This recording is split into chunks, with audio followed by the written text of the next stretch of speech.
Ace Reporter Jessie here with the who, what, where, when, and why of Schoology and You. As always, feel free to pause, rewind, and re-watch this and any of the other videos in the series to aid you in learning Schoology. Please also note that this video covers parts 5 and 6. I'm a big fan of this next section. Some textbooks and programs I have come across have question banks available for teachers to use. These are good resources, but what if you have awesome questions that you have created yourself or from your previous assessments and you want to bring them into Schoology?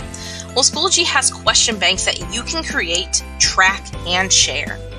So we actually don't need to be in our course for this particular part. When we're creating a question bank, we need to be in our resources. So click on the tab up there, and it's going to bring you to your resource boxes. Click the one that you're going to use most often, and then go to Add Resources. In the drop-down menu, it's going to be the very last thing all the way towards the bottom, and it will say Add Question Bank. Click on it, and we're going to name our question bank. Since this is my Sandbox course, I'm just going to name it Sandbox for now.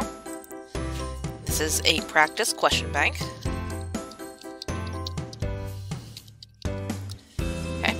And down here is this little box. It says Enable Question Tracking. If we enable question tracking and we share our questions with other teachers or other people in the public domain, this will allow us to see how often certain questions get used. So that way we can keep track. If a question gets used pretty often, means it's pretty good. If it never gets used, then maybe there might be something wrong with it. So we're going to click Create. And there it is right there. So we're going to open this, and here it's going to allow us to add questions.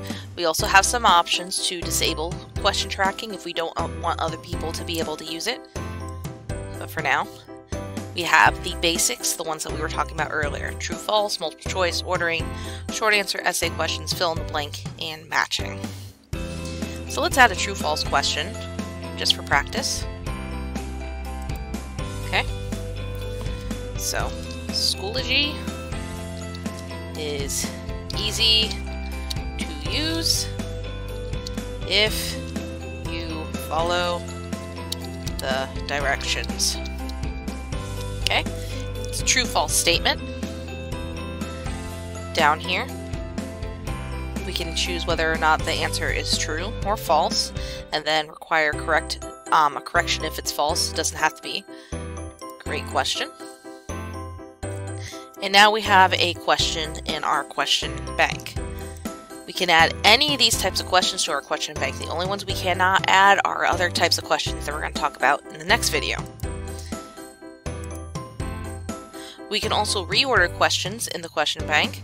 And then if we don't like a question or we need to copy it to a different question bank, we can do that, delete it, or edit it. So going back to my resources, let's say I have created a whole bunch of questions on a particular topic. Let's say the Civil War. If I want to share this with other history teachers, for example, in my school, I'm going to click the little checkbox next to it and go up here to where it says Sharing. Now here I've already given some people permissions to see things within this particular box, but maybe I want just people to be able to see this question bank. So let's say I'm going to share my question bank with Kat. I'm going to click on her name. Or if you want to look for someone specific, type in their name in the search bar, and their name will pop up. Click Add People, and now that this question bank has been shared, other people are going to be able to see it. So that means other people are going to be able to get into your question bank, be able to use the questions that you have created, and their own tests, quizzes, and assessments. It's a useful tool, especially for collaboration amongst teachers when you aren't able to see each other face to face, or if you just want to be able to have common assessments.